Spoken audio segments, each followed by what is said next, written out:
Bismillahirrahmanirrahim. Assalamualaikum warahmatullahi wabarakatuh.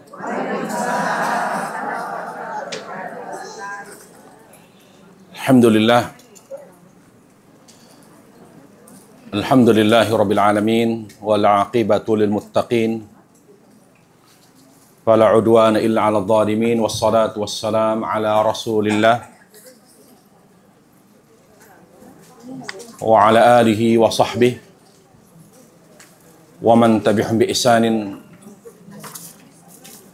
ila yaumiddin, amma ba'd. Alhamdulillah, kita bersyukur kepada Allah Subhanahu wa taala. Satu-satunya cara untuk menjaga dan menambah nikmat adalah dengan bersyukur pada Allah. Allah sudah ingatkan hal itu, bahwa yang akan selalu menjaga nikmat yang sudah kita rasakan hingga saat ini dan menyempurnakannya adalah dengan bersyukur kepada Allah Subhanahu wa taala. Allah taala berfirman, a'udzubillahi minasyaitonir rajim, la in syakartum la azidannakum wa la in kafartum inna 'adzabi lasyadid. Jika kalian bersyukur, maka aku akan tambah nikmatku. Namun jika kalian kufur, sungguh azabku sangat pedih. Jadi yang membuat kita terasa lengkap hidup kita, yang membuat hidup kita lebih terasa berkah adalah syukur kepada Allah. Itu kuncinya. Dan yang membuat hidup ini penuh dengan persoalan. Bahkan kita merasakan penderitaan yang kita sulit mencari solusinya. Bahkan persoalan kecil, persoalan ringan, bagi kita adalah beban yang begitu berat. Banyak dari kita sulit untuk bersabar, sulit untuk istiqomah, sulit untuk menjadi orang yang baik. Bahkan cenderung untuk bermaksiat kepada Allah. Karena putus asanya kita kepada rahmat Allah Subhanahu wa taala. Ketahuilah, yang membuat kita menjadi lemah, tidak mudah bersabar, jauh dari syukur adalah karena dosa dan maksiat kita kepada Allah. Bukan karena Allah Jalla wa'ala. Ada seorang ibu bertanya kepada saya, "Ustaz, apa sih yang membuat kita ini jadi berasa Allah itu tidak hadir ketika kita membutuhkan Allah?" Misalnya ketika kita sedang bermasalah dalam rumah tangga kita. Wanita itu kan lemah.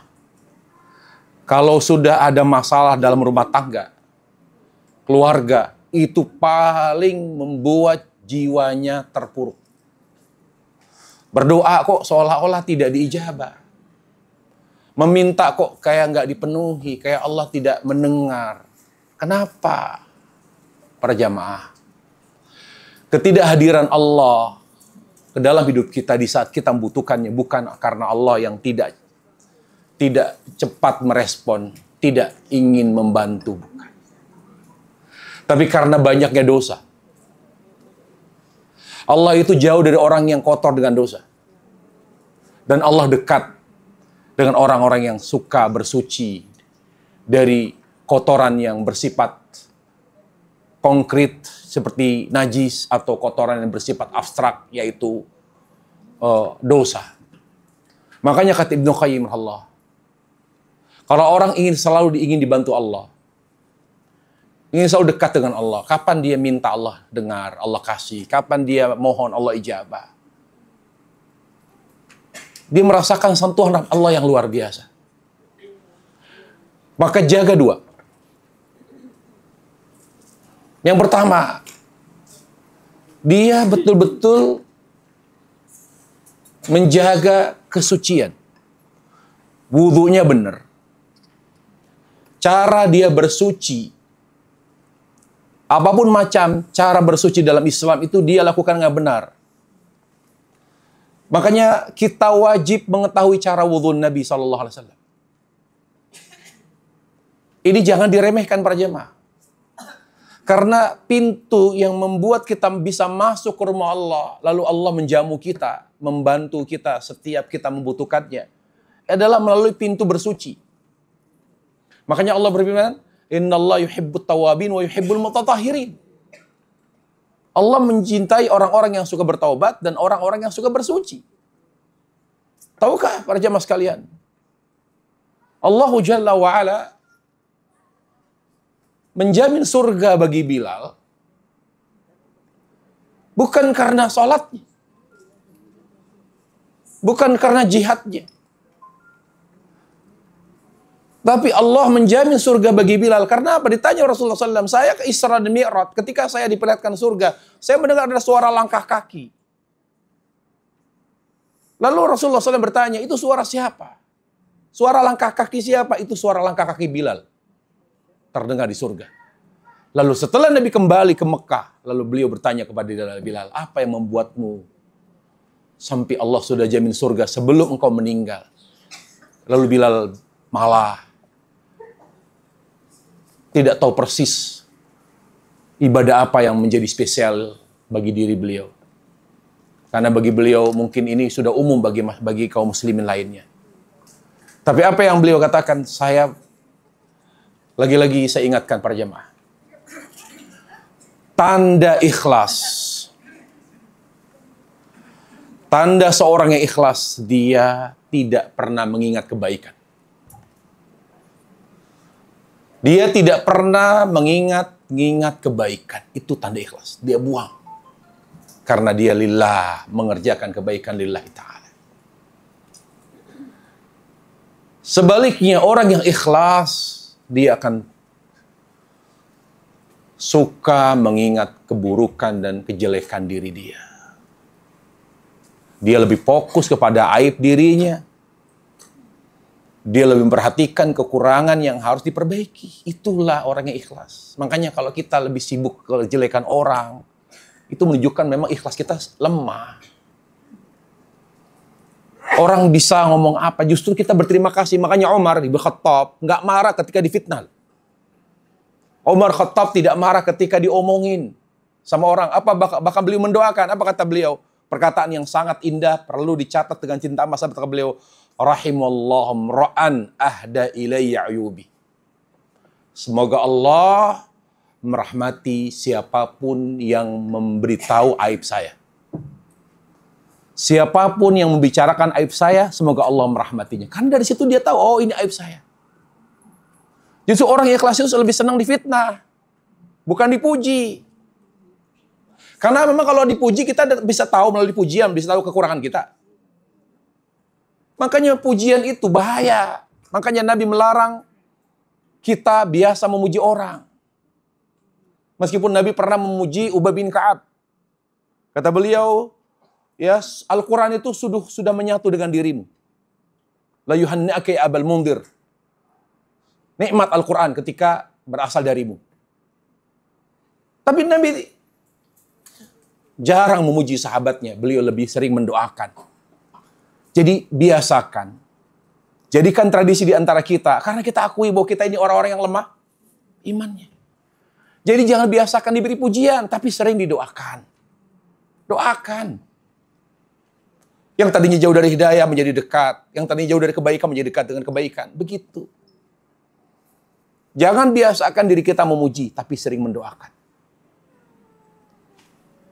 Jadi kita kalau ingin menjunjung tinggi ikhlas dan menjaganya, fokuslah kepada kekurangan kita. Terima kasih kalau ada orang yang beritahu kejelekan kita. Nggak usah sakit hati.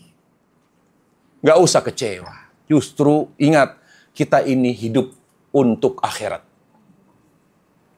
Kita ini hidup di dunia untuk mencari bekal akhirat. Justru yang menambah bekal akhirat itu yang harusnya membuat kita bahagia. Bukan yang menambah ketenaran, yang menambah kedudukan, menambah tinggi kedudukan. Nggak penting bagi seorang muslim. Kalau orang kafir dihina, marah, wajar. Karena hidup dia untuk dunia. Hidup kita untuk akhirat. Kita tidak boleh marah kalau difitnah. Tidak perlu dendam, tidak perlu kecewa.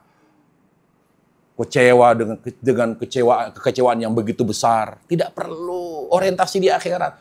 Oh, saya difitnah. Memang sakit, tapi sebentar saja. Setelah itu, alhamdulillah. Berarti ini menjadi ladang pahala saya. Memangnya kita yakin kita akan mendapatkan bekal akhirat dari sholat? Memangnya kita yakin kita akan mendapatkan bekal akhirat dari puasa Ramadan? Belum tentu. Sholat, apa di antara kita yang sholatnya betul-betul ada pahalanya? Dari 100 orang, 100% yang hadir, mungkin 1% yang khusyuk. 99 pikirannya kemana-mana. Bagaimana mau dicatat sholatnya sebagai amal kebaikan? Yang pasti pahala apa? Difitnah, sabar. Alhamdulillah. Itu pahala. Nikmat. Ikhlas itu nikmat. Para jamaah sekalian yang bukan Allah Subhanahu wa Ta'ala. Mari kita bersama-sama mengkaji dan mentadaburi surah Quraisy. Surah yang dikategorikan sebagai surah pendek, yaitu surah yang terdiri dari 4 ayat.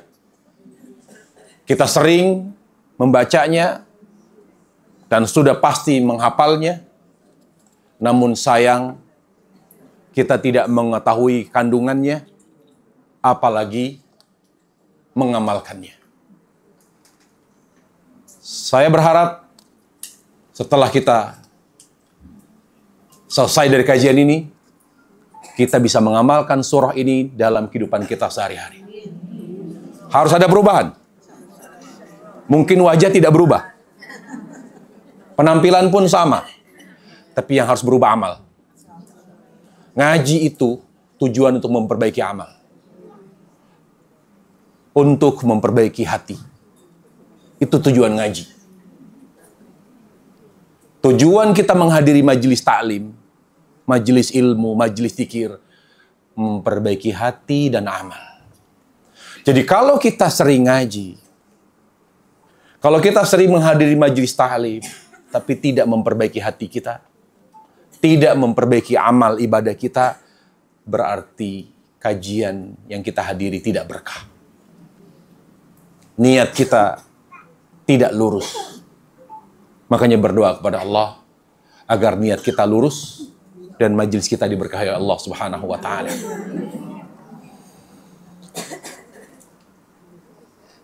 Surah Quraisy hanya 4 ayat. Terkait dengan surah ini, para ulama menyebutkan ada yang namanya munasabah. Apa itu munasabah? Hubungan antara satu surat dengan surat yang lain, atau ayat dengan ayat yang lain. Itu munasabah. Dan surah Quraisy memiliki hubungan dengan surah sebelumnya, yaitu surah Al-Fil. Karena surah, kalau kita memulai juz 30 dari An-Naba, maka sebelum Quraisy surah Fil, Al-Fil. Ini salah satu yang membantu kita bisa memahami suatu surah dengan utuh, secara utuh. Jadi surah Fil punya hubungan yang kuat secara makna dengan surah Quraisy. Jadi kalau kita mau baca tafsir, kalau gitu lihat dari mana? Lihat dari Al-Fil.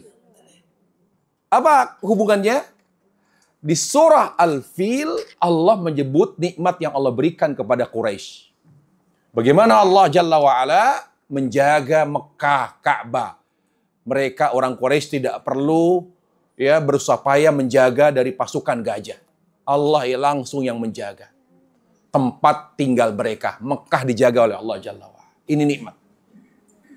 Ya. Secara detail tentu perlu dibahas di tafsir surah Al-Fil. Dan mungkin kita akan bahas di kajian berikutnya. Lalu setelah Allah memberikan nikmat, bagaimana Allah menyelamatkan Ka'bah, Masjidil Haram, Mekah, dari orang-orang kafir, dari makar mereka, dari upaya mereka menghancurkan Ka'bah yang merupakan simbol, ya, simbol tauhid kepada Allah Subhanahu wa taala. Lalu Allah kembali menyebutkan nikmat di surah Quraisy. Bagaimana Allah Jalla wa ala, ya, memberikan nikmat yang begitu banyak. Di antaranya apa? Allah bimbing mereka untuk berdagang di musim, ya. Mereka berdagang di musim dingin kemana? Ke Yaman. Mereka pergi Yaman. Bawa barang dagangan, pulang, bawa, ya, hasil yang mereka dapat dijual ke Mekah. Dan selama mereka dalam perjalanan menuju Yaman, itu dihormati. Karena mereka dengan melekat kota Mekah, semua orang sungkan sama mereka. Dari mana? Dari Mekah. Itu tidak ada yang menyentuh kulit mereka. Hanya karena mereka sebagai penduduk Mekah. Allah buat orang-orang yang tinggal di selain Mekah itu sangat menghormati orang Mekah. Itu nikmat dari Allah Jalla wa'ala. Mendengar orang Mekah, orang Madinah, Masya Allah, Masya Allah. Mendengar kota Mekah saja mereka sangat menghormati. Makanya selama mereka berjalan, bawa dagangan ke Yaman, nanti dari Yaman mereka pulang bawa sayur mayur, ya, bawa hasil bumi, itu aman. Mereka tidak ada yang mengganggu mereka bertahun-tahun. Dan apabila di musim, ya, di musim panas, mereka pergi ke Syam. Ya, pergi Syam untuk berdagang juga. Jadi di musim dingin mereka ke Yaman, di musim panas mereka pergi berdagang ke Syam. Dan itu menjadi kebiasaan dan tradisi mereka, budaya mereka seperti itu. Kita tahu bahwa Syam terkenal dengan buah-buahan. Di sana tumbuh, ya, banyak sekali buah-buahan tumbuh dengan subur. Makanya buah tin, buah zaitun terbaik itu di Palestina. Sehingga banyak sekali petani-petani kebun zaitun dihancurkan oleh Yahudi. Luar biasa. Kita doakan semoga Allah menolong mereka. Bayangkan kebun hasil zaitun terbaik itu banyak dihasilkan di Palestina. Dihancurkan ekonomi orang Palestina. Padahal mereka itu penghasil zaitun terbesar di dunia itu. Palestina. Kualitasnya nggak main-main. Selain itu juga banyak sekali buah-buah yang lain yang tidak ada di Indonesia. Dan itulah mereka. Mereka bawa buah dari Syam. Di musim panas. Makanya kata Allah, li'ila fi Quraisy. Ila itu ma yata'awad. Orang Quraisy itu kata Allah punya kebiasaan. Berdagang ke Yaman di musim dingin, berdagang ke Syam di musim panas. Dan selama mereka berdagang, menempuh jarak beribu-ribu kilo, itu selama mereka dalam perjalanan itu aman. Aku yang memberi mereka keamanan. Aku yang memberi mereka keselamatan hanya karena mereka disematkan sebagai ahlu Mekah. Karena mereka adalah ahlu Mekah, punya wibawa tersendiri. Ahlu Mekah punya wibawa tersendiri. Coba di hati kita kalau dengar dari mana? Dari Madinah. Beda nggak? Beda. Luar biasa, kota Madinah. Di telinga dan di hati kita beda kesannya. Kota Mekah beda. Tentu kalau saya pribadi jujur, lebih mendengar kota Madinah itu kesannya lebih sejuk begitu. Ya, karena memang keberkahan kota Madinah 2 kali lipat dari keberkahan kota Mekah. Makanya Rasulullah SAW berdoa, ya Allah berilah, jadikan kota Madinah 2 kali lipat keberkahannya daripada kota Mekah. Tapi keharamannya lebih tinggi kota Mekah daripada kota Madinah. Itu perbedaan. Makanya orang yang berada di Madinah beda rasanya. Kok tenang, ibadah nikmat. Orang-orangnya sopan, lembut. Kalau nggak dibatasi pisah nggak pengen pulang kita. Tapi Mekah beda. Kok beda? Itu berkat doa Nabi SAW. Tetapi untuk Mekah memang tidak begitu besar keberkahannya dibanding Madinah, tapi keharamannya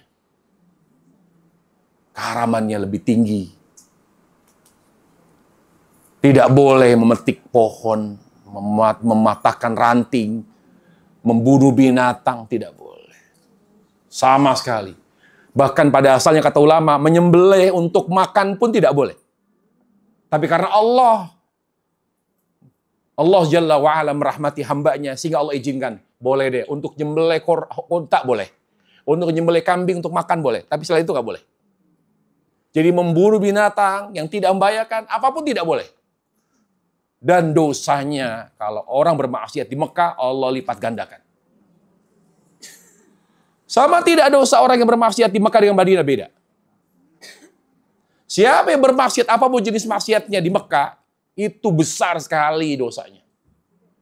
Karena tingkat keharaman kota Mekah adalah sangat tinggi dan paling tinggi dibanding kota Madinah. Jadi jangan main-main kalau di Mekah. Makanya kalau di Mekah jangan maksiat dulu. Setelah di Mekah baru mulai maksiat. Jadi sabar gitu loh. Misalnya lagi di Mekah berantem sama suami. Oh iya, ngomongin suami dosa ya. Lembut sama suami. Lembut, sabar. Iya bang, iya sabar. Setelah meninggalkan kota Mekah, udah naik kereta gitu, baru udah tuh silahkan diomelin suami. Nggak begitu ya. Jadi artinya, ya ini kenikmatan tersendiri. Yang nggak ada di kota lain. Mekah punya tingkat keharaman, keamanan tertinggi dia. Dan yang mengamankan kota Mekah bukan manusia, tapi Allah Jalla wa'ala. Yang memberi kehormatan kepada kota Mekah. Keharaman kota Mekah bukan manusia, tapi Allah Jalla wa'ala. Jadi salah kalau seandainya kota Mekah itu dianggap tanah haram, yang menetapkan adalah pemerintah Saudi Arabia, itu salah. Sangat keliru. Yang menjadikan Mekah sebagai kota haram, Allah Jalla wa'ala.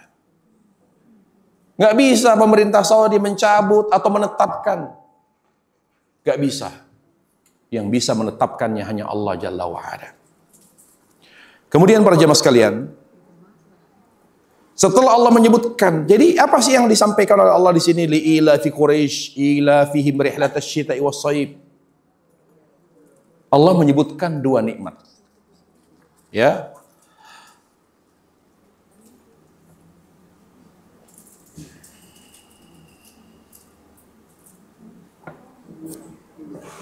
Dua ayat ini, di dua ayat ini Allah ingin ingatkan kepada diri kita bahwa nikmat Allah yang Allah berikan kepada kita sangat banyak. Sangat banyak. Dan kita tidak bisa menghitungnya.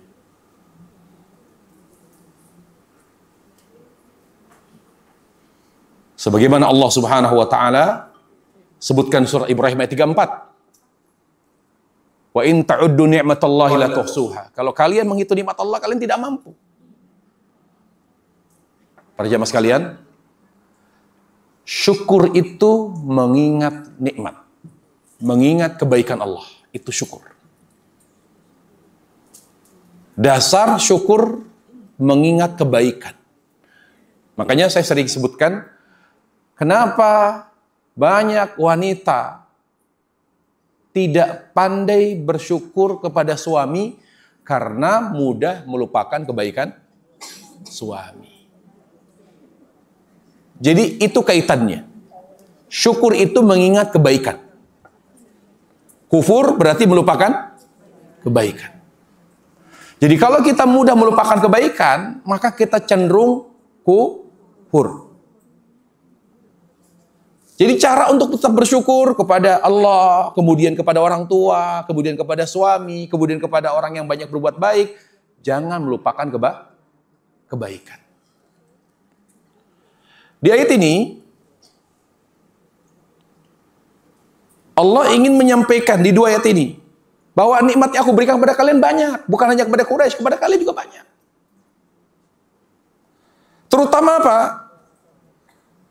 Terutama nikmat aman. Nikmat keamanan, aman. Wallahi kita merasakan nikmat aman ketika kita mengalami berada di daerah yang tidak aman atau daerah yang rawan. Orang akan merasakan dan mengakui nikmat keamanan ketika nikmat itu hilang. Dan itu diakui oleh orang-orang yang sekarang berada di Palestina. Bayangkan mereka, anak-anak tidak nyaman, tidak pernah merasa aman ketika mereka bermain bola. Karena suatu saat, suatu ketika bisa jadi ada rudal yang merudal mereka. Bayangkan anak-anak sudah tidak bisa main lagi. Bahkan rumah sakit pun yang dirawat itu was-was setiap saat. Wallahi nikmat aman itu luar biasa. Dan nikmat aman di negeri kita adalah nikmat yang harus kita akui. Nikmat yang harus kita syukuri. Nikmat keamanan. Alhamdulillah. Kita bisa berjalan, safar, dari timur ke barat, dari barat ke timur, aman. Alhamdulillah. Kemudian apa lagi? Nikmat yang Allah sebutkan di dalam surah Quraisy ini, Allah ingatkan. Karena kalau tidak ingat, jadi cenderung kufur. Adalah nikmat di mana kita bisa menikmati makanan. Nikmat sehat. Orang kaya kalau dia sakit, dia nggak bisa menikmati makanan. Semahal-mahalnya makanan, semahal-mahalnya minuman, dia tidak bisa menikmati. Wallahi itu nikmat. Kalau udah sehat, walaupun makanan itu murah, tapi sehat, nikmat rasanya. Ketika seorang bisa makan dengan lahap, bisa minum dengan nikmat, ini nikmat yang luar biasa. Makanya kalau orang sakit kadang-kadang dia merasakan pahit, tidak bisa merasakan. Jadi Allah di ayat ini, di surah ini mengingatkan kita dua nikmat yang besar dalam hidup kita yang harus kita syukuri. Nikmat keamanan dan nikmat makanan dan minuman yang bisa kita nikmati dengan baik. Lalu apa yang Allah inginkan? Setelah Allah menyebutkan nikmat Allah Subhanahu wa taala. Yang Allah inginkan adalah Allah ingin mengingatkan kita. Ya. Allah ingin mengingatkan kita. Bagaimana misalnya Allah menyebutkan tentang nikmat makanan, nikmat minuman itu luar biasa besar bagi kita. Besar sekali. Orang-orang yang berada di negara konflik, mereka bisa melihat lauk daging itu bagi mereka itu kayak di surga. Bisa jadi mereka sehari-hari makan pakai roti yang keras, bisa dimakan kalau dicelup dengan air untuk bertahan hidup. Kita alhamdulillah, ya Allah, nikmat. Nikmat yang luar biasa. Kita bisa menikmati makanan dengan penuh nikmat. Kita bisa pergi kemanapun dengan keadaan aman. Ya, Allah ingatkan tentang nikmat makanan. Dimudahkan kita untuk menikmati makanan sebagaimana Allah dalam misalnya Allah sebutkan dalam surah Abasa ayat 24-32 Allah katakan, "Falyanzuril insanu ila ta'ami." Coba manusia lihat makanan yang dia konsumsi. Dia diberi lidah. Dia diberi rezeki untuk bisa beli makanan. Bagaimana lidahnya bisa menikmati makanan? Dia diberi uang, diberi rezeki oleh Allah untuk bisa beli makanan. Nikmat. Anna sababna al-ma'a sabba. Bagaimana aku berikan mereka air. Para jamaah sekalian, kita baru bisa merasakan semua itu nikmat ketika kita kehilangan. Kapan kita bisa merasakan nikmat sehat? Ketika kita sakit. Asy-syai'u yu'rafu bididdi. Sesuatu itu bisa kita rasakan sebagai suatu nikmat ketika kita kehilangan. Ketika kita kehilangan baru, ya Allah, nikmat. Coba kalau ada orang kena sakit kanker usus, nggak bisa makan sembarangan. Ya Allah. Kalau ada orang kena asam urat, aduh udah nggak bisa makan lalap. Ya Allah, dicabut nikmat makan. Bayangkan. Ada tetangga saya kena kanker usus. Dipotong ususnya, dia lupa makan. Saking nikmatnya, meninggal. Orang yang kena usus setelah dipotong ususnya yang kena kanker, yang diduga ada kankernya, itu tidak boleh sembarang makan itu. Harus selektif betul dia. Dicabut nikmat makan. Makanya kalau ada orang sudah umur sampai 50, 60 masih nggak ada pantangan, daging bisa makan, sayur mayur bisa makan, nikmat. Wallahi nikmat. Ini nikmat yang luar biasa Allah berikan kepada kita. Saya lihat di sini pemakan segalanya di sini. Ya, alhamdulillah. Banyak orang yang sudah umur, aduh nggak bisa daging, udah nggak bisa. Apalagi daging kambing, aduh, berat. Yang kolesterol, aduh nggak bisa. Ini nggak bisa, ini nggak bisa. Makannya apa? Ya paling nasi cuma dikit. Dicabut nikmat makannya. Allah ingatkan makan itu makanan itu, menikmati makanan itu nikmat yang luar biasa loh. Coba kita berada di tempat, di restoran, rumah makan, dihidangkan semua makanan. Ya Allah, ini nggak boleh, ini nggak boleh. Ini Allah, sedih saya. Dulu saya bisa makan semuanya, sekarang ya Allah nggak bisa. Sedih. Dia misalnya penyuka sambal, ternyata dicabut nikmatnya kena mah. Ya Allah. Atau kena tipes misalnya. Tipes tuh nggak boleh kena pedas sedikit pun loh. Udah gitu gak sembuh-sembuh. Ya Allah, saya mendingan mati daripada gak makan sambal sehari. Katanya. Ada tipe orang yang begitu. Kalau gak ada sambal, gak mau makan dia. Wallahi nikmat makan tuh ketika ada sambal. Bahkan mendingan gak makan kalau gak ada sambal. Dia kena tipes, itu seperti diazab dia. Wallahi nikmat makan. Kalau gitu berarti kita harus syukur kepada Allah. Apalagi Allah ingatkan nikmat keamanan. Bagaimana Allah sebutkan dalam surah Al-An'am ayat 82. Al-An'am ayat 82 Allah sebutkan nikmat keamanan. Makanya kita doakan pemerintah kita bisa memerintah dengan baik, dengan segala kekurangannya. Kita doakan, yang penting negara kita aman. Jangan gara-gara pemilu kita akhirnya negara kita menjadi kacau, apalagi chaos, na'udzubillah. Kita hanya mendoakan. Semoga negeri kita selalu dijaga oleh Allah, semoga aman. Sehingga kita bisa ngaji seperti ini dengan baik, dengan aman, dengan tenang. Allah sebutkan nikmat keamanan di surat Al-An'am 82, Al-An'am 82, juga surah Saba ayat 18. Allah katakan, alladzina amanu walam yalbisu imanahum bidzulmin ulaika lahumul amnu wa hum muhtadun. Jadi yang membuat negeri itu semakin aman bukan hanya di dunia. Ingat, keamanan hakiki di dunia itu punya hubungan dengan keamanan di akhirat. Jadi orang itu aman di alam kubur, aman dari adab kubur, di mahsyar aman, di akhirat aman dari adab neraka. Kalau keamanan di dunia itu sama dengan keamanan akhirat. Ketika keamanannya disebabkan oleh dua. Allah sebutkan di sini. Ketika keamanan kita rasakan, bukan keamanan dengan dijaga satpam, security, CCTV, bukan. Apa yang membuat kita aman? Ketika kita mengamankan diri kita selama di dunia dengan yang pertama, dengan iman. Dengan iman. Yang tidak dikotori dengan dua hal. Yang pertama dengan syirik. Jangan pernah kita merusak iman kita dengan syirik kepada Allah Jalla wa'ala. Karena yang paling menghancurkan keamanan adalah syirik. Negeri menjadi kacau karena kesyirikan kepada Allah Jalla wa'ala. Kemudian apa yang membuat hidup kita lebih aman? Ketika kita menjaga sunnah. Memperindah iman kita dengan sunnah Rasulullah SAW. Maka hidup semakin aman. Rumah tangga aman. Keluarga aman.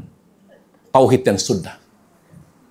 Ya, di sini Allah sebutkan sebab orang merasa aman. Kalau keamanan di dunia karena tauhid dan sunnah, maka keamanannya berlanjut sampai alam kubur aman. Mahsyar berdiri sebentar, apa kata Allah? Lam yalbathu illa asyiyatan aw duhaha. Bangkitnya pagi, siang dia sudah dipanggil Allah. Tidak perlu berlama-lama, padahal satu hari di mahsyar 1000 tahun waktu dunia. Tapi orang yang membawa iman, orang yang menjaga iman, menjaga tauhid dan sunnah, selama dia hidup di dunia, dibangkitkan oleh Allah dari kuburnya di mahsyar. Mulai berdiri di pagi hari, siang harinya dia sudah selesai berada di mahsyar. Allahumma sallim, Allahumma sallim, ya Allah. Kemudian Rasulullah SAW menyebutkan secara khusus bahwa aman itu nikmat yang tiada tara, nikmat yang sangat besar. Ketika hati ini merasa aman, tenang, aman. Ketika kita tinggal di wilayah yang aman, nyaman tidak? Nyaman. Coba kita tinggal di wilayah yang rawan pencurian, lengah sedikit motor kita hilang, ada maling, ada ini, tidak pernah aman kita. Bahkan rumah kita betul-betul kita jaga dengan berbagai macam hal yang dapat mengamankan rumah kita. Tapi kita tetap tidak tenang, apalagi kita misalnya sendiri di rumah. Apa kata Nabi alaihissalam? Ada 3 nikmat, kalau itu terpenuhi dalam hidup ini, maka hidup ini lengkap, kata Nabi. Yang pertama, hati merasakan aman. Ketika kita berada di rumah sendiri pun aman. Tidak merasakan adanya was-was, rasa takut. Man asbah minkum aminan fi sirbi. Siapa yang dibangun di pagi harinya, dia merasakan tenang. Dia merasa aman, hatinya itu merasa aman. Tidak merasa terancam. Tidak ada was-was. Yang kedua, setelah hatinya tenang dan merasa aman, yang kedua apa? Fisiknya sehat. Yang ketiga, dia punya rezeki yang cukup untuk memenuhi kebutuhan sehari-hari. Dia tidak mesti kaya. Kalau ada seorang muslim punya 3 nikmat ini, dia sudah lengkap hidupnya. Hatinya tenang, aman, sehat, dan punya uang yang tidak membuat dia harus mengemis. Tidak perlu menghinakan diri kepada manusia. Kemudian, setelah Allah menyebutkan nikmat, Allah sebutkan di sini, "Falyabudu rabb hadzal bait." Coba ditelaah itu. Kenapa setelah Allah li'ila fi Quraisy ila fi marhath asy-syi'i was-sayf. Lalu Allah falyabudu. Di sini Allah mengajarkan kita, kalian aku beri nikmat yang banyak. Sekarang saya ajarkan bagaimana menjaga nikmat. Bagaimana menjaga dan menyempurnakan nikmat. Itu Allah ajarkan. Melalui ayat firman-Nya falyabudu. Apa maksudnya? Falyabudu falyashkuru, yaitu bersyukur. Bersyukur kepada Allah Jalla wa Ala. Apa hubungan syukur dengan ibadah? Para jamaah. Ibadah itu cinta dan taat kepada Allah. Ibadah itu cinta dan taat. Makanya para ulama cinta dan taat kepada Allah. Coba perhatikan. Allah katakan setelah menyebutkan nikmat keamanan, nikmat bisa menikmati makanan, menikmati minuman dengan baik. Lalu Allah mengajarkan kita untuk cara menjaga nikmat. Cara menambah nikmat. Yaitu dengan apa? Ibadah. Maksudnya bersyukur. Karena ibadah itu, perhatikan, kata ulama, at-tadhallul lillahi mahabbatan wa ta'zima. Karena ibadah itu artinya menghinakan diri kepada Allah. Menghinakan diri kepada Allah dengan rasa cinta dan rasa takut kepadanya. Jadi ibadah itu menghinakan diri kepada Allah dengan rasa cinta dan takut kepada Allah. Itu ibadah. Rasa cinta kita hadirkan ketika menjalankan perintah. Rasa takut kita hadirkan ketika kita ingin menjaga jarak dari maksiat. Itu ibadah. Makanya orang tidak akan pernah istiqomah kalau tidak punya rasa takut kepada Allah. Karena orang yang tidak punya rasa takut, dia akan dekat dari maksiat. Maksiat yang dekat dengan wanita apa? Lisan. Maksiat hati. Apa yang membuat banyak kaum muslimin, nggak wanitanya, nggak laki-lakinya? Karena kurang takut kepada Allah. Jadi takut kepada Allah itu menjauhkan muslim dari maksiat. Apa yang membuat seorang muslim dekat dari perintah Allah, dari ketaatan? Cinta. Makanya kalau ada orang berat untuk menjadi baik, berat untuk hijrah, berat untuk berubah, menjadi lebih baik, karena kurang cinta, dia lebih kuat cintanya kepada dunia, itu pasti. Bisa kita klasifikasi. Dia masalahnya di mana? Oh, masalahnya dia lebih suka maksiat. Karena apa dia suka maksiat? Karena kurang takut kepada Allah. Setelah kita jauhkan dari maksiat, sudah mulai meninggalkan maksiat, dia tidak lagi minum, dia tidak lagi narkoba, dia tidak lagi main perempuan, dia tidak lagi. Tapi sholatnya nggak ada kenikmatan, dia berat, bahkan nggak sholat. Kenapa? Karena kurang cinta. Jadi baru meninggalkan maksiat saja, itu baru satu tahap. Dan belum sempurna ibadahnya kepada Allah. Karena ibadah itu harus pertama menjauhkan diri dari apa yang dibenci oleh Allah. Itu tahap pertama. Jadi kalau kita masih dekat dari maksiat, ini strategi menjadi orang yang baik. Jangan dulu kita berpikir, ya Allah saya pengen khusyuk dalam sholat. Gak bisa, salah itu. Saya pengen sekali menikmati hijab, menikmati menjadi istri yang soleha, menikmati menjadi ibu yang soleha. Saya ingin menikmati. Nikmat itu akan kita rasakan dari ketaatan kalau kita sudah jauh dari maksiat. Makanya tidak heran sampai detik ini masih banyak dari kita yang kurang menikmati ketaatan. Betul tidak? Karena kita masih belum menjaga jarak dari maksiat. Tidak mungkin ada khusyuan, kenikmatan, kelezatan dalam ibadah kalau maksiat masih dekat dan masih melekat dalam hidup kita.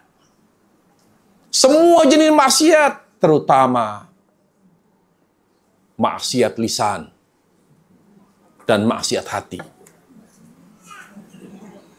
Dan ini yang lebih membahayakan hati. Suudzon, merendahkan orang lain. Lisan, ghibah, menghina orang dengan lisan, merendahkan, memfitnah. Selama lisan kita dan hati kita tidak dijaga dari maksiat yang Allah haramkan, kita tidak akan pernah bisa menikmati ibadah. Makanya Allah ingatkan di sini, nikmat itu membuatmu ibadahnya jadi benar. Aku berikan nikmat, maka bersyukur. Maka kita disuruh oleh Allah beribadah dengan landasan syukur. Ibadah itu bukan hanya apa? Bukan hanya amal. Tapi ibadah itu harus dilakukan dengan hati, lisan, dan amal. Hati, lisan, dan amal. Makanya kalau kita tidak melakukan ibadah dengan tiga tadi, tidak melakukan, tidak bersyukur kepada Allah dengan tiga hal tadi, maka tidak heran kalau kita tidak bisa memperbaiki diri kita menjadi lebih baik. Tidak ada peningkatan istiqamah, tidak ada peningkatan ibadah kepada Allah. Para jamaah sekalian Allah Subhanahu wa taala, syukur itu ibadah. Kalau Allah sebut kata ibadah artinya syukur. Karena ketika Allah menyebutkan nikmat, Allah menyebutkan falyabudu, berarti bersyukur. Berarti orang yang bersyukur dengan ibadah, apa itu? Salat. Karena ibadah utama secara fisik adalah salat. Sama dengan firman Allah dalam surah Al-Kautsar, "Inna a'tainakal kautsar fasholli." Aku berimu, aku anugerahkan kepadamu nikmat yang banyak, maka bersyukur dengan apa? Salat. Ini sama ini. Jadi kalau ada, mana dalilnya kalau orang itu bersyukur dengan salat? Nih dalilnya. Surat Quraisy. Al-Kautsar juga.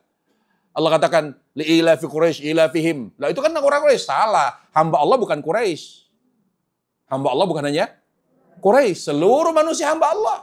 Allah hanya beri contoh. Karena pada saat itu surat itu turun kepada mereka. Tapi ada kaidah mengatakan al-ibratu bi umumil lafzi la bi khusus sabab. Ketika ayat atau surat turun bukan ya memang untuk kaum tertentu tapi berlaku bagi semua. Ketika Allah menyebutkan nikmat, maka secara amal cara kita bersyukur dengan apa? Salat, ibadah. Selain salat apa lagi? Dengan lisan. Lisan kita kalau ingin bersyukur, Quran. Lisan yang bersyukur pada Allah Jalla wa'ala adalah lisan yang selalu basah dengan Al-Quran. Tapi gimana Ustaz ya, saya suka ngomel. Atasi ngomelnya jamaah dengan banyak baca Quran. Wallahi wanita yang suka ngomel karena jarang baca Quran. Saya buktikan ya. Kalau nggak percaya, angkat tangan ibu. Mana yang masuk ngomel? Saya mau lihat coba, bisa hatam tidak dalam seminggu? Kalau dia bisa hatam Al-Quran seminggu, atau 2 minggu, atau sebulan, Nabi membatasi paling lambat 40 hari. Kalau ada orang tidak menghatam Quran, lebih tepat, bahkan tidak pernah menghatam, maka lisannya tidak Allah jaga. Satu-satunya cara menjaga lisan, Al-Quran. Inna nasyi'atal laili asyaddu waqtu qila. Banyak sekali wanita yang tidak bisa menjaga lisannya. Kalau ada wanita yang kalau ngomong nyelkit, itu karena tidak pernah baca Quran. Wallahi. Subhanallah, manfaat besar Al-Quran menjaga lisan. Kalau ada orang yang lisannya baik, lebih baik lagi dengan Al-Quran. Bahkan lebih berzikir kepada Allah. Yang tadinya berkata hanya baik, tapi setelah baca Quran, lebih tinggi lagi frekuensinya. Maka lisannya lebih bernuansa dzikir kepada Allah. Subhanallah, alhamdulillah. Kenapa banyak wanita kalau lata jorok? Karena jauh dari Al-Quran. Banyak. Ketika dia lata, dia mengucapkan kata-kata kotor.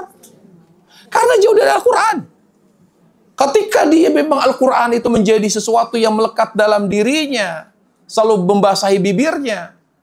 Bahkan ketika dia lata, Allah jaga lisannya. Allah sudah janji. Lisan akan dijaga oleh Allah, lisan kita, selama kita menjaga lisan kita dengan Al-Quran. Itu cara kita bersyukur pada Allah. Makanya, setiap muslim wajib dekat dengan Al-Quran. Di antaranya dengan suka membaca. Terutama kaum wanita. Kaum wanita. Sudah sering saya sampaikan. Lembut dan tidak lembutnya wanita dilihat dari lisannya. Lembutkan hati, lembutkan lisan dengan Al-Quran. Al-Quran banyak sekali manfaatnya. Kemudian para jemaah sekalian Allah Subhanahu wa taala bersyukur kepada Allah dengan hati. Bersyukur pada Allah Subhanahu wa taala dengan hati, dengan selalu mengakui nikmat Allah. Mengingat nikmat Allah Subhanahu wa taala. Dalam beberapa ayat, misalnya dalam surah Luqman ayat 12. Allah berfirman, pentingnya, wajibnya kita bersyukur dengan hati dan lisan. Allah katakan, wa may yashkur fa inna ma yashkuru nafsi. Barang siapa yang bersyukur, sebetulnya manfaatnya untuk dirinya. Wa may yashkur fa inna ma yashkuru nafsi. Barang siapa yang bersyukur, maka manfaat syukur itu bisa dirasakan oleh dirinya sendiri. Lalu Allah menyebutkan syukur dengan amal, terutama dengan salat. Allah katakan surat Saba ayat 13. Surat Saba ayat 13 Allah katakan, "I'malu ala Dawud syukra." Beramalah. Beramalah kalian wahai keluarga Daud sebagai rasa syukur kepada. Jadi bersyukur itu tidak hanya ucapan. Bersyukur itu harus dengan perbuatan. Perpaduan antara cinta dan taat namanya syukur. Makanya ibadah itu cinta dan taat kepada Allah Jalla wa'ala. Makanya kenapa kita harus bertauhid? Karena itu ungkapan cinta. Para jemaah sekalian, tauhid itu cinta yang tulus kepada Allah. Tauhid itu cinta yang murni dan tulus kepada Allah. Makanya kalau kita telaah, kalau kita kaji tentang tauhid, apakah itu tauhid rububiyah, apakah itu tauhid asma wa sifat, atau tauhid uluhiyah, itu semua sesuatu yang sifatnya khusus bagi Allah. Yang tidak Allah berikan, Allah tidak rela diduakan. Allah tidak rela yang merupakan kekhususan bagi Allah diberikan kepada selain Allah. Khusus. Cemburu itu kan karena cinta. Contoh misalnya Aisyah. Setiap Rasul menangis, Aisyah pasti curiga. Pasti Rasulullah SAW sedang mengingat Khadijah. Bayangkan. Sudah meninggal saja masih dicemburuin. Khadijah radhiyallahu anha, istri Nabi terbaik secara mutlak. Setiap Rasulullah SAW mengingat Khadijah, tanpa sadar beliau meneteskan air mata. Aisyah di samping beliau, lalu beliau mengatakan, pasti ingat si fulanah ya. Lalu Aisyah berkata, ya Rasulullah, bukankah Allah telah memberimu wanita yang lebih baik dari dia? Tidak mau menyebut nama, Pak. Bukankah Allah telah memberimu wanita yang lebih baik daripada dia? Aisyah saking cemburunya tidak mau menyebut nama.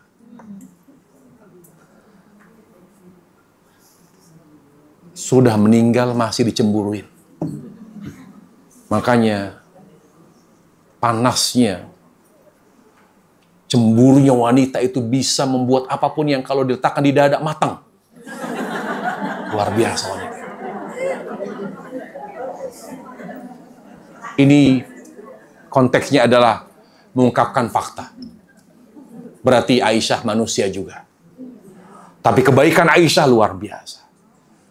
Kita harus muliakan beliau, ibu kita. Apa kata Nabi alaihissalam? Tidak ada yang lebih baik dari Khadijah.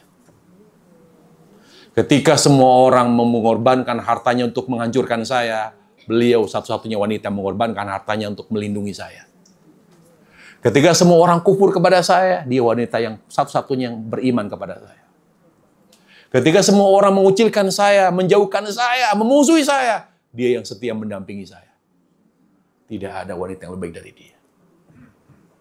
Jadi ibu-ibu tolong setia mendampingi suami, walaupun udah gak punya duit. Insya Allah ibu-ibu,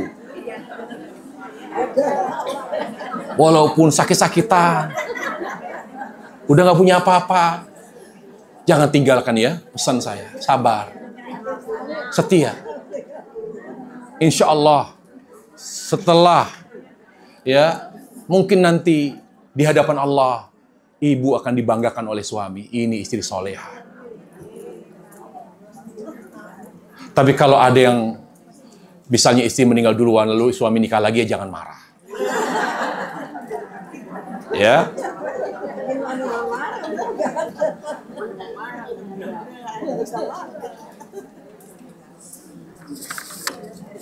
Kembali, falyabudu rabb hadzal bait. Jadi Allah di sini menjelaskan cara bersyukur dengan beribadah. Berarti bersyukur tidak hanya dengan ucapan, tapi dengan ibadah. Falyabudu rabb hadzal bait. Ketika sesuatu dinisbatkan kepada Allah, maka maknanya dua. Misalnya apa? Abdullah. Rumah Allah. Kan gitu. Maka ketika sesuatu atau makhluk dinisbatkan kepada Allah, maka maknanya dua. Apakah menunjukkan kepemilikan? Abdullah, berarti kita hamba atau ada maksud lain? Berarti milik Allah. Jelas ya? Atau dinisbatkan kepada Allah makhluk karena ingin memuliakan. Misalnya rumah Allah, masjid musolla, Masjidil Haram, Masjid Aqsa, rumah Allah bukan? Itu dinisbatkan kepada Allah karena ingin menunjukkan dia milik Allah atau karena ingin memuliakan dia? Jadi dua. Sesuatu yang disebutkan kepada Allah, maka memiliki dua makna. Pertama, menunjukkan kepemilikan. Yang kedua, menunjukkan kemuliaan. Menunjukkan kemuliaan. Jadi kita lihat konteksnya seperti apa dia. Naqatullah, ontanya Allah. Asadullah, misalnya Hamzah, dijuluki dengan singanya Allah. Berarti konteksnya apa itu? Asadullah. Apa karena dia singanya Allah atau karena dalam rangka memuliakan Hamzah? Memuliakan. Jadi segala sesuatu yang disebut kepada Allah, apakah menunjukkan kepemilikan atau menunjukkan kemuliaan? Hanya dua, diingat itu. Ya. Di sini Allah katakan, "Falyabu rabb hadzal bait." Sembahlah Rabb yang memiliki, yang memuliakan rumah ini. Al-Bait di sini Ka'bah. Betapa mulianya Ka'bah. Betapa mulianya Masjidil Haram yang tidak dimiliki oleh masjid lain. Bagaimana seorang sholat di Masjidil Haram, Allah kasih 100.000 lebih daripada sholat di masjid yang lain. Sholat apa? Sholat yang dimaksud yang pahalanya 100.000 lebih baik daripada sholat di masjid biasa, sholat fardu. Bukan sholat sunnah. Makanya saya jelaskan dalam buku ini buku terakhir saya. Sebelum saya sekolah lagi, jadi saya tulis banyak buku. Di sini saya ambil kesimpulan dari hasil penelitian bahwa keutamaan sholat di Masjidil Haram hanya untuk sholat fardu. Adapun sholat sunnah tidak ada keutamaan di Masjidil Haram. Jadi tidak ada keutamaannya sholat tahajud di Masjidil Haram, sholat witir di Masjidil Haram, kecuali karena syiar seperti taraweh. Karena Nabi alaihissalam melakukan sholat taraweh selama 3 hari di Masjid Nabawi. Pertimbangannya syiar. Kalau tidak ada pertimbangan syiar, kembali ke rumah. Makanya kalau ditanya mana yang lebih afdal, sholat tarawih di rumah atau di masjid? Masjid. Karena pertimbangannya syiar. Mengangkat syiar agama. Tapi tahajud, ketika Nabi tidak beri contoh di masjid, maka sholatnya di rumah. Termasuk ketika kita berada di Mekah, jangan paksakan sholat di Masjidil Haram. Witir, duha. Kalau kaitannya dengan masjid misalnya, bisa nggak saya sholat syuruk di hotel? Nggak bisa, karena kaitannya dengan masjid. Bisa nggak saya sholat tahiyatul masjid di hotel? Nggak bisa, karena terkait dengan masjid. Tapi kalau tidak ada kaitan dengan masjid, maka sholatnya di rumah atau di hotel. Jadi tidak perlu kita sholat duha di masjid. Sholat syuruk saja. Sehabis subuh duduk di tempat kita sholat subuh, sampai terbit matahari dengan sempurna, sholat syuruk 2 rakaat, kemudian pulang.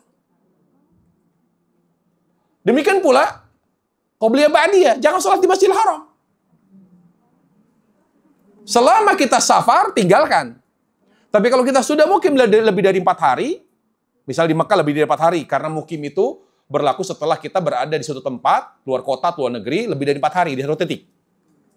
Misal Mekah lebih dari 4 hari, maka status kita mukim. Maka berlaku pada kita qobliyah, ba'diyah, sholat Jumat juga wajib. Tapi kalau belum 4 hari, maka masih berlaku musafir. Jadi selama kita berada di Mekah, kalau belum 4 hari, maka tidak perlu qobliyah dan ba'diyah. Kalau sudah 4 hari lebih di sana, misalnya ambil paket 12 hari misalnya, maka jangan pula kita sholat qobliyah ba'diyah di masjid, tapi sholatnya di hotel.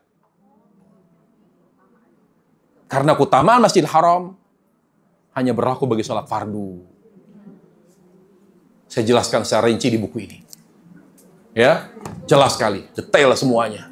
Apa bedanya tahajud dengan taraweh? Apakah ada sholat hajat? Apakah ada sholat taubat? Apakah ada sholat tasbih?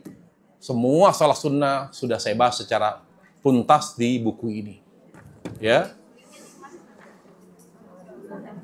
saya hanya bawa 2 di luar.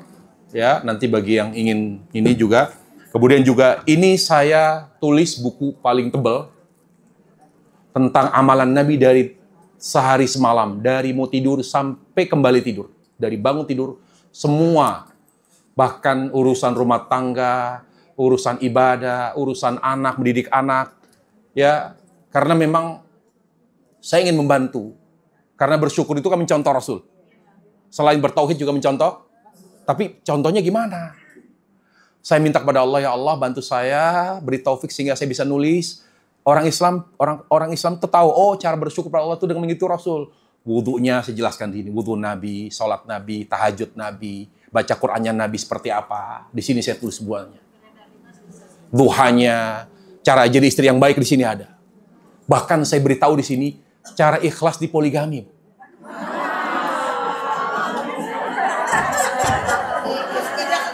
Tapi akhirnya nggak jadi saya tulis, takut nggak laku. Takutnya dibeli sama bapak-bapak doang. Jadi nggak jadi saya masukin. Tapi lengkap ini. Sampai mimpi, kalau mimpi buruk apa maknanya, takwilnya ada di sini. Semuanya lengkap saya tulis dalam buku ini. Ada, di depan ada. Tapi terbatas bagi yang memang belum kebagian nanti bisa pesan, insya Allah. Jadi kita selesaikan dulu kajiannya. Saya lihat ibu-ibu sudah mulai gemes sama bukunya. Sabar, ya, sabar, kita tuntaskan dulu. Lalu Allah ingatkan lagi. Bersyukur kepada Allah dengan ibadah. Dengan beribadah kepada Allah. Nggak ada. Tidak ada kata lain, tidak jawaban lain. Bersyukur dengan ibadah. Ibadah dengan hati, dengan cinta kepada Allah. Ibadah dengan lisan, dengan Al-Quran. Ibadah dengan fisik, dengan sholat. Makanya orang yang bahagia itu, orang yang bisa mengetahui bahwa hidupnya semakin berkah ketika melihat hatinya lebih bertambah cinta. Dari mana dia tahu bahwa dia tambah cinta? Ketika pertama, dia banyak mengingat mati. Karena penghancur cinta dunia ingat mati. Jadi saya udah nggak mulai nih cinta dunia. Apa kata Nabi alaihissalam? Nabi alaihissalam mengatakan hubbud dunya wa karahitul maut.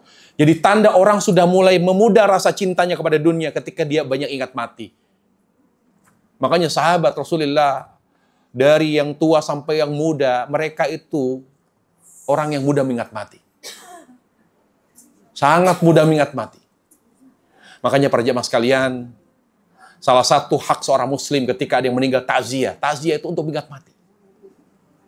Yang sahih pula, ziarah kubur bagi wanita itu boleh selama menerapkan beberapa adab.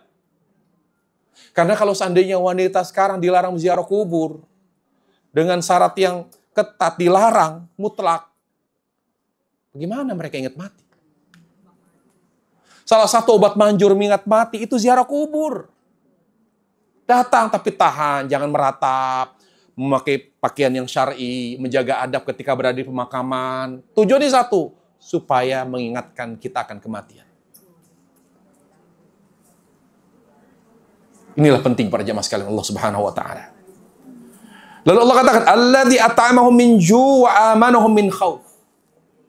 Lagi-lagi Allah ingatkan bahwa bersyukur kepada Allah dengan beribadah. Karena Allah tabaraka wa taala ya, yang telah menjaga kita dari kelaparan.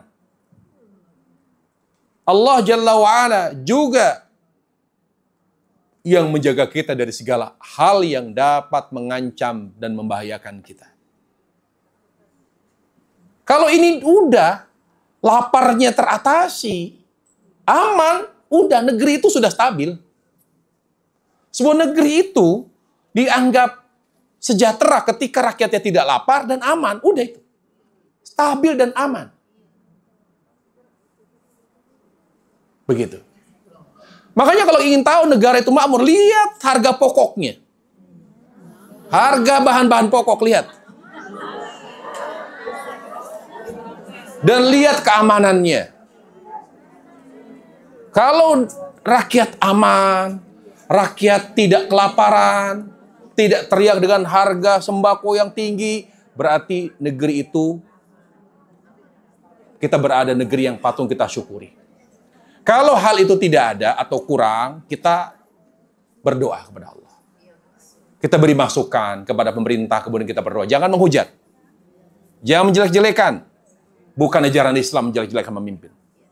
Bukan ajaran Islam. Mendoakan. Fudail bin Iyad berkata, Ahmad bin Hanbal berkata, kalau saya diberi oleh Allah doa mustajab, saya akan doakan, manfaatkan doa mustajab untuk mendoakan pemimpin. Bukan termasuk muslim yang baik kalau kita sering menjelek-jelekan pemimpin. Terlepas dari apakah berbahaya. Sering ada orang kalau ngomong tentang pemerintah, nyinggung tentang keluarga, presiden, nggak bahaya tah. Nggak usah begitu. Kita tidak perlu memikirkan bahaya. Seorang muslim tidak perlu membicarakan pemimpin, presiden, justru mendoakan. Itu seorang muslim yang baik. Ya, perhatikan, perjalanan sekalian Allah Subhanahu wa taala. Bagaimana Allah Subhanahu wa taala, ya? Bagaimana misalnya tentang lapar. Sampai Nabi SAW berdoa kepada Allah agar umatnya tidak mati dan binasa karena kelaparan. Diijabah oleh Allah. Kata Nabi SAW, aku doa. Aku minta kepada Allah 3 permintaan. Yang pertama, ya Allah jangan biarkan umatku hancur, binasa karena kelaparan. Allah ijabah. Makanya nggak ada umat Islam seluruh dunia kelaparan lalu meninggal, nggak ada. Mungkin di wilayah ini kelaparan, di sini tidak. Berkat doa Nabi SAW. Yang kedua, ya Allah jangan biarkan umatku mati semua gara-gara tenggelam. Seperti umat manusia pada zaman Nabi Nuh. Terakhir, ya Allah jangan biarkan umatku terpecah. Kata Allah tidak mungkin. Jadi perpecahan itu memang dengan hikmah Allah harus terjadi. Pasti terjadi. Umat Islam tidak mungkin bersatu. Jadi faktanya umat Islam itu pasti akan terpecah. Itu sudah takdir kauni namanya. Nah, kemudian Nabi sampai dalam masalah kelaparan, sampai berdoa loh. Ada doa Nabi SAW. Allahumma inni a'udzubika minal ju' fa innahu bi'sad doji'. Ya Allah, aku berlindung padamu dari kelaparan. Karena kelaparan itu penderitaan yang luar biasa. Ya, ini salah satu doa Nabi alaihissalam agar terlindung dari kelaparan. Kemudian keamanan. Allah ingatkan lagi, keamanan itu nikmat. Nikmat yang luar biasa. Kita mungkin yang masih hidup sebelum kemerdekaan, bagaimana di masa Belanda, bagaimana di masa Jepang. Banyak masyarakat yang tidak merasa aman ketika pada saat itu.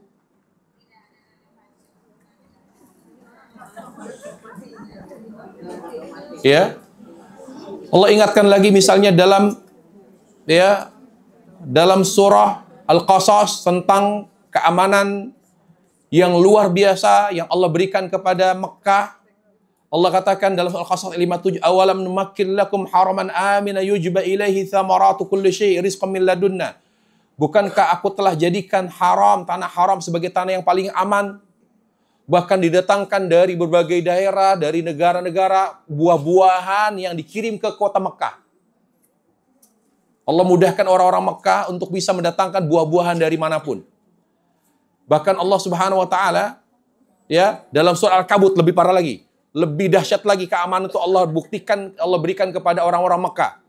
Surah Al-Ankabut ayat 67. Allah bilang, awalam yarau anna ja'alna haraman amina. Wa yatakhattafun nas min haulihim. Coba, apakah mereka tidak memperhatikan betapa Mekah aku jadikan kota paling aman? Sementara kalau sudah keluar Mekah banyak kerampok, bayangin. Banyak begal, perampok, pencurian. Itu kota sekitar Mekah. Itu Allah bilang, awalam yaru anna ja'alna haraman amina. Tidakkah mereka memperhatikan bagaimana Mekah aku jadikan tanah wilayah yang paling aman? Wa yatakhattafun nas min haulihim. Sementara wilayah sekitar Mekah wilayah yang sangat rawan. Demikian pula di negeri kita. Ketika kita masih bisa hidup dengan baik, aman, sudah alhamdulillah. Apalagi masih bisa beribadah kepada Allah Jalla wa'ala. Wallahi nikmat yang kita rasakan di negeri kita apa? Majelis ilmu ini, majelis ta'lim di negeri kita bebas. Cobalah kita bandingkan dengan negeri tetangga kita. Kita bandingkan negeri tetangga kita. Wallahi para jamaah, saya pernah ke teman saya di Singapura. Bahkan saya kunjungi ke masjid-masjid. Bayangkan para jamaah sekalian. Majlis taklim di sana diawasi oleh negara. Bayangkan bahkan ada seorang imam lulusan Madinah, dia bilang, "Ustadz, ketika kami salat subuh tidak angkat tangan saja, langsung ditangkap."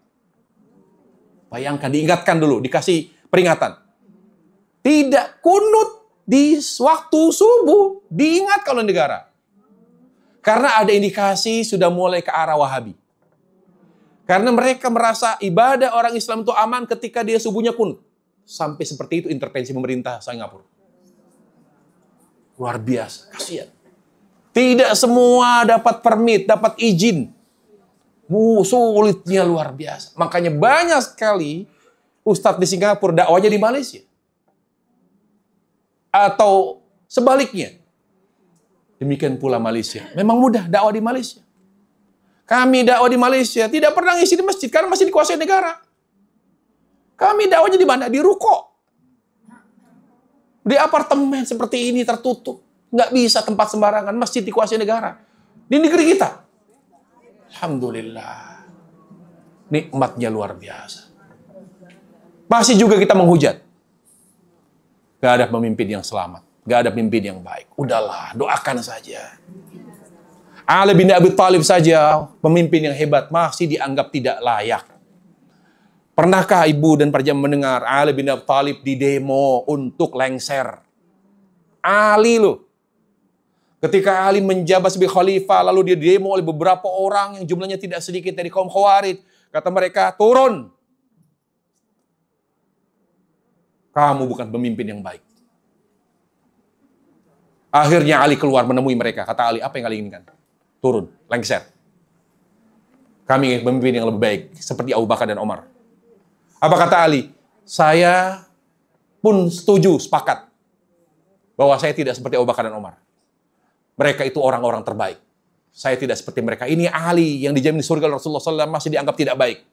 Tapi begitu tawadhunya Ali, kata Ali, saya setuju, sepakat bahwa Abu Bakar, Umar pemimpin terbaik. Saya tidak bisa seperti mereka. Tapi saya sulit menjadi mereka. Kenapa? Dulu Abu Bakar, Umar menjadi pemimpin hebat. Kenapa? Rakyatnya seperti saya. Saya ulangi. Dulu Abu Bakar dan Umar menjadi pemimpin hebat karena rakyatnya seperti Ali. Sekarang bagaimana saya bisa jadi pemimpin seperti Abu Bakar dan Umar? Rakyatnya seperti kalian.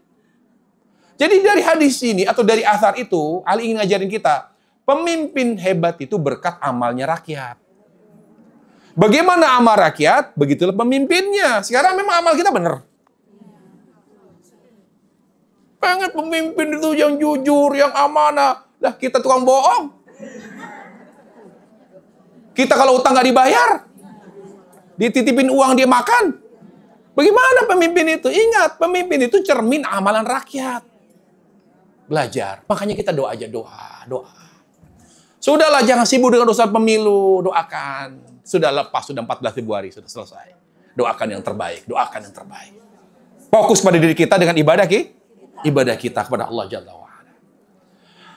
Akhir dari kajian kita, kembali saya ingin mengingatkan pelajaran-pelajaran yang kita ambil dari surah ini adalah, supaya kita bisa amalkan. Ya, yang pertama, kita harus selalu mengingat nikmat Allah. Surah ini mengajarkan kita untuk jangan mudah melupakan nikmat Allah. Sering mengingat nikmat Allah.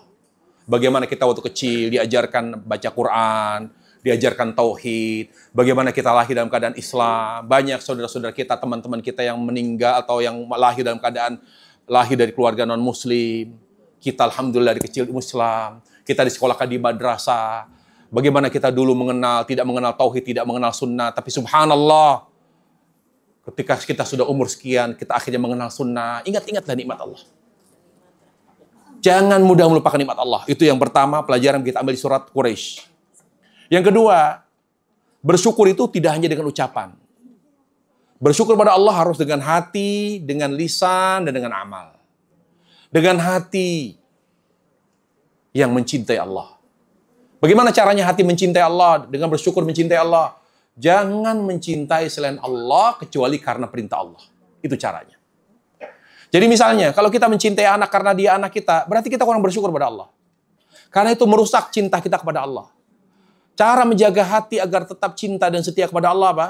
Mencintai selain Allah hanya karena perintah Allah. Jangan sayang kepada anak karena mereka anak kita, salah. Jangan menghormati orang tua karena mereka yang melahirkan, membesarkan, membiayai, bukan. Cintai mereka karena perintah Allah. Tanpa melihat kekurangan dan kelebihan mereka. Hanya karena perintah Allah, itu cara menjaga hati. Untuk bersyukur pada Allah agar tetap cinta. Yang kedua, bersyukur dengan lisan, dengan selalu baca Quran. Al-Quran. Cara bersyukur pada Allah dengan lisan. Bersyukur pada Allah dengan amal, yaitu dengan sholat. Dengan sholat. Jaga sholat. Sering saya ingatkan, jaga sholat dengan beberapa hal. Yang pertama, jaga khusyuk. Kemudian, jaga waktu sholat. Kemudian, jaga tempat sholat. Tempatnya wanita di rumah. Tempat sholatnya laki-laki di masjid. Kemudian, jaga caranya. Pastikan cara sholat kita dari takbir sampai salam. Sesuai dengan contoh Rasulullah SAW. Buku ini, alhamdulillah, mudah bahasanya. Takbir. Bagaimana takbir Nabi? Begini. Riwayatnya ini. Bagaimana ruku' Nabi. Bagaimana semuanya sampai tasyahud, sampai salam. Sampai saya sebutkan. Salam yang lengkap. Assalamualaikum warahmatullahi wabarakatuh. Assalamualaikum warahmatullahi wabarakatuh. Assalamualaikum warahmatullahi. Yang kedua, Assalamualaikum warahmatullahi. Assalamualaikum. Yang ketiga, Assalamualaikum. Assalamualaikum. Jadi ada 3. Assalamualaikum. Assalamualaikum. Ini salamnya orang yang sibuk. Bisa. Tapi paling tidak kita, ini contoh Rasul. Untuk apa? Supaya kita bersyukur kalau kita mengikuti contoh Rasul. Contoh misalnya, saya sebutkan di sini. Kalau kita pulang ke rumah kosong. Kata saya betul di sini. Cara bersyukurnya mencontoh Rasulullah. Mengucapkan salam. Jadi jangan hanya karena tidak ada orang, atau karena ada orang salam, nggak ada orang nggak salam. Salam. Saya sebutkan di buku ini. Apa caranya ketika kita datang ke rumah kita kosong? Assalamualaikum. Ada yang jawab. Waalaikumsalam. Begini salamnya. Assalamu alayna wa ala ibadillahi salihin. Begitu. Jadi salam yang kita ucapkan ketika datang ke rumah kita yang tidak ada orang atau kosong. Assalamu alayna wa ala ibadillahi salihin. Sama ketika kita di hotel atau ketika kita di manapun dan memang nggak ada orang di dalam. Ucapkan Assalamualaikum. Itu cara mengikuti Nabi SAW. Ya. Kemudian yang terakhir, pelajaran bisa kita ambil dari hadis ini adalah apa? Bahwa menjaga nikmat dan menyempurnakannya hanya dengan cara bersyukur. Nggak ada cara lain. Dengan cara apa bersyukur? Dengan mengikhlaskan ibadah hanya kepada Allah, mentaati perintahnya, dan menjauhi larangannya. Bahwa menjaga nikmat dan menyempurnakannya hanya dengan bersyukur kepada Allah Subhanahu wa Ta'ala. Dan bersyukur kepada Allah hanya dengan mengikhlaskan ibadah hanya kepada Allah, menjalankan ketaatan kepadanya, dan menjauhi larangannya. Sebagaimana Allah sebutkan cara bersyukur atau menjaga nikmat, sebagai Allah sebutkan dalam surah An-Nur ayat 55. Surat An-Nur ayat 55. Di sana Allah sebutkan bagaimana cara kita bersyukur atau cara kita menjaga nikmat Allah dan menyempurnakannya. Demikian para jemaah sekalian, kajian kita pada hari ini mudah-mudahan bermanfaat. Wassallallahu wasallam wa baraka ala Muhammad wa ala alihi wa sahbihi wasallam. Walhamdulillahirabbil alamin.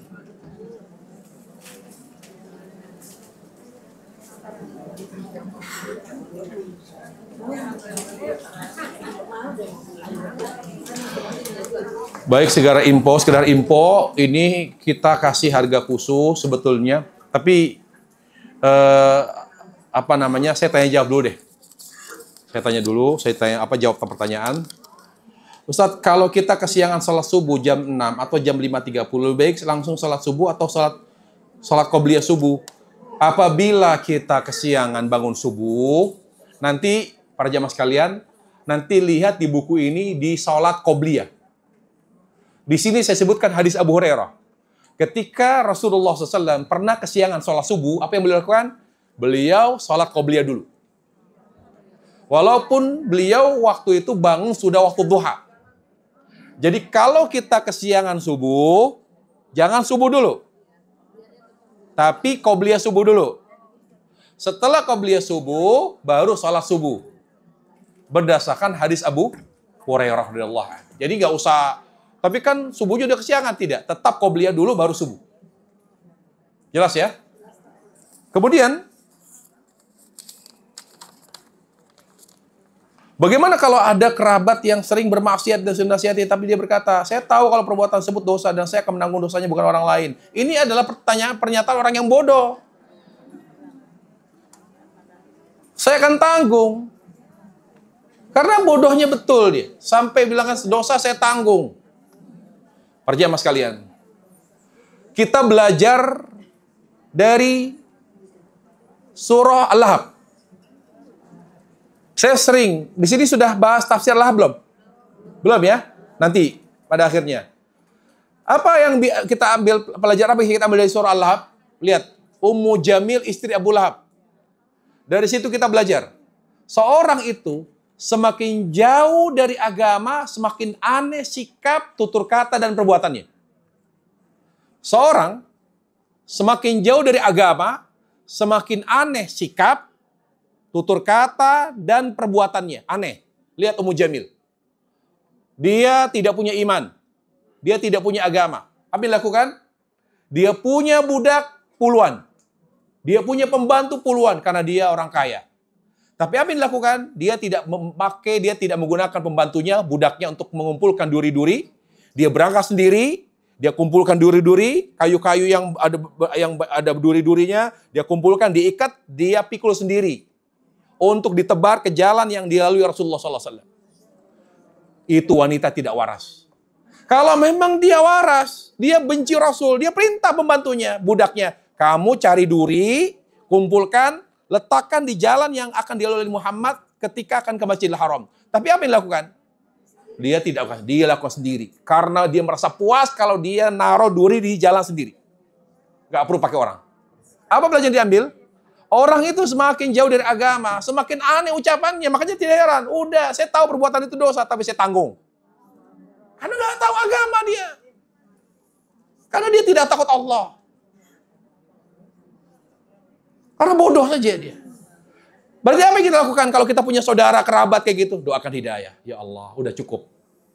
Kalau nasihat percuma, walaupun kita tidak boleh jera memberi nasihat, tapi yang penting bagi kita doakan terus. Allahumma hdi, ya Allah, beri dia hidayah. Doakan terus. Sebagaimana Abu Hurairah tidak pernah berhenti mendoakan ibunya mendapatkan hidayah. Jadi itu. Wallahu ta'ala a'lam. Ya, baik. Ada pertanyaan dari ibu-ibu langsung? Kalau tidak, saya tutup majelisnya. Silakan, ya pertanyaan langsung. Ya, silakan. Di sini, Bu.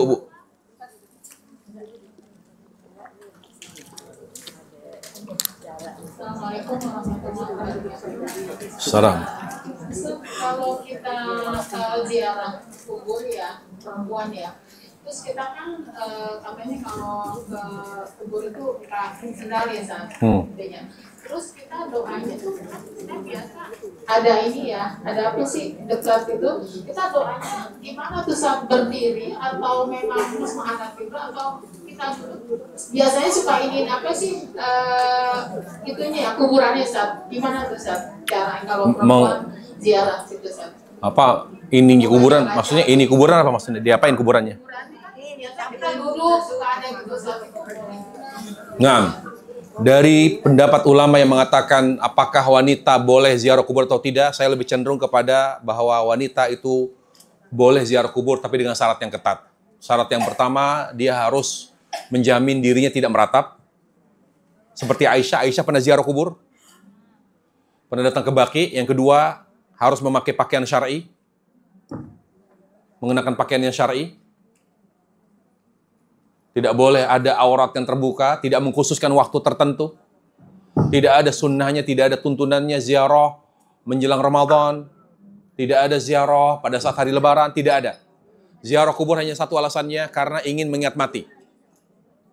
Yang kemudian yang keempat adalah menjaga adab. Menjaga adab. Adabnya apa tadi? Melepas sendal, jangan memakai sendal ketika berada di wilayah makam. Sebelum memasuki wilayah makam, kita ucapkan salam, apakah itu pemakaman umum atau pemakaman keluarga. Karena berlaku hukum pemakaman.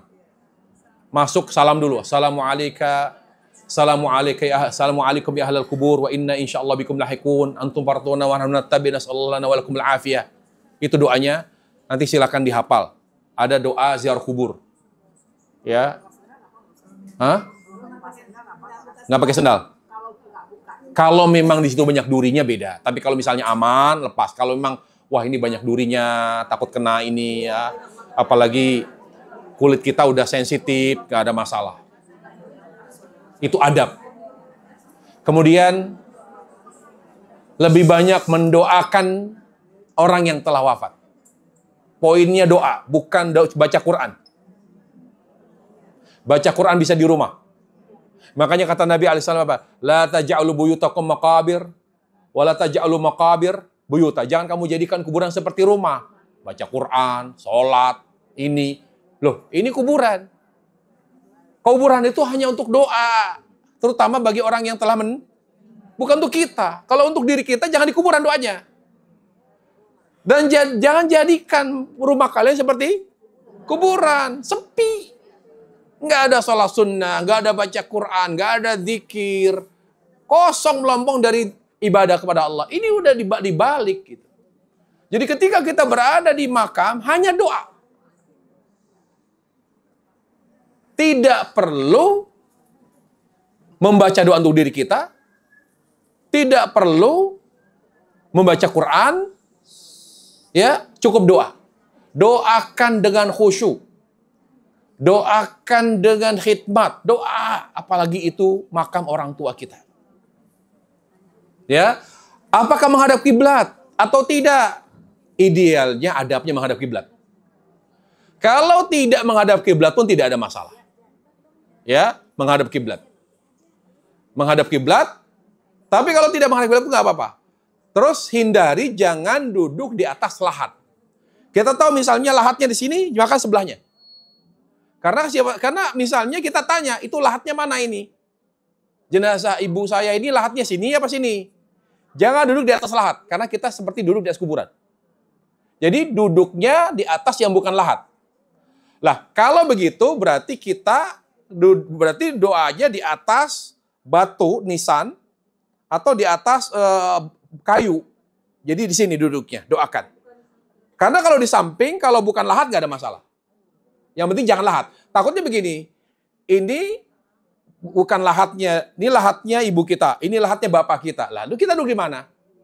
Kalau bukan lahat nggak ada masalah. Nah, bisa di kaki boleh. Tapi pastikan kalau di samping kan lebih nyaman. Maka pastikan itu bukan lahat. Bukan persis di atas jenazah. Yang penting begitu. Nah, fokus pada doa. Doa yang khusyuk. Bahkan kalau tapi ingat, jangan doanya menangis, ingat sambil nangis, doanya nangis dan sambil menjaga emosi. Jangan sampai merah. Yang dikhawatirkan perempuan itu kalau ziarah kubur nangis, udah meratap dia. Makanya saya kalau bawa keluarga nih, bawa kakak, adik saya kalau ziarah ke rumah ke makam orang tua, rumah baru mereka, saya ingatkan, udah nangis, udah stop, ayo kita pergi. Suruh pergi sih.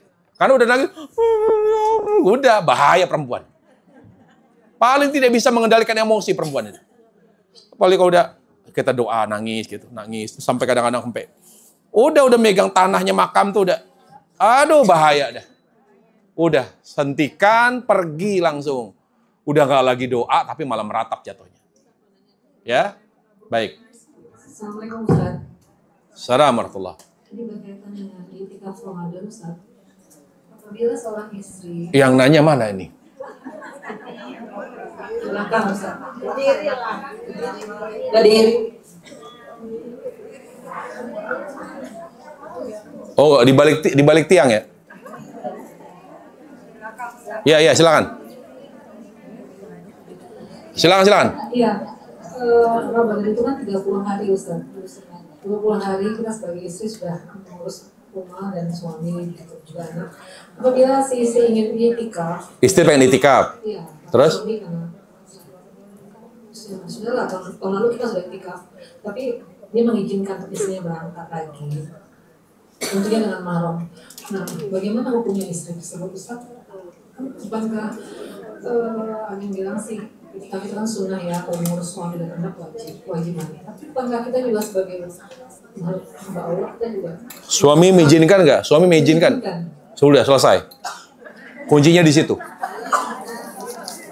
Yang jadi masalah kalau suami tidak mengizinkan. Perjamaah, perhatikan. Kaidah, saya ajarkan ya kaidah. Untuk ibadah wajib tidak perlu izin suami. Tapi ibadah sunnah apapun, itikaf, sholat sunnah, puasa sunnah, harus dengan izin suami. Tapi kalau ibadah wajib tidak perlu. Misalnya ibu mau sholat subuh. Mas, saya izin dulu ya subuh. Terlalu soleha itu. Hah? Suami mengizinkan atau tidak? Selesai. Tapi, bentar. Kalau mengizinkannya dengan rasa takut, misalnya, kalau nggak diizinin, awas ya, diancam suaminya, ya udah saya izinin, nggak beda. Terserah kamunya dalam keadaan marah, terpaksa atau memang ya udah terserah kamu maunya gimana? Bagaimana? Tolong Bu, kasih saya pertanyaan lengkap dong, jangan sepengal-sepengal. Karena jawaban, sebentar Bu, sesuai dengan pertanyaan. Suaminya ridho tidak, tulus tidak mengizinkan.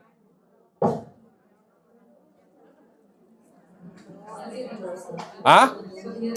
Oh ya udah selesai. Silakan berangkat umroh. Assalamualaikum warahmatullahi wabarakatuh. Waalaikumsalam. Pak Ustadz, yang saya ingin tanyakan, kalau di makam itu kita apa yang disarankan untuk doa apa yang disarankan? Doa ampunan, doa rahmat. Allahumma Allahumma lahu warhamhu, Allahumma ighfir laha warhamha. Udah, tambah misalnya lindungi dari adab kubur, jadikan taman surga, itu tambahan. Tapi yang penting rahmat, doa ampunan. Jazakallah. Baik, saya kira cukup kajian kita. Mudah-mudahan Allah Subhanahu wa taala memberkahi majelis kita. Dan sebagai info, buku ini buku ensiklopedi doa sehari semalam, harganya 250.000. Untuk yang buku salah sunnah, mana buku salah sunnah tadi? Oh, itu bukunya 100.000. Kalau salah sunnah di sini secara global saya paparkan, tapi di situ rinci. Tapi yang lain di sini rinci semua. Bahkan doa-doa sehari-hari saya sebutkan di sini. Jadi semua amalan Nabi dari A sampai Z saya sebutkan di buku ini. Dan ini buku bestseller. Dan kami baru cetak ulang. Ini cetakan ketiga ini.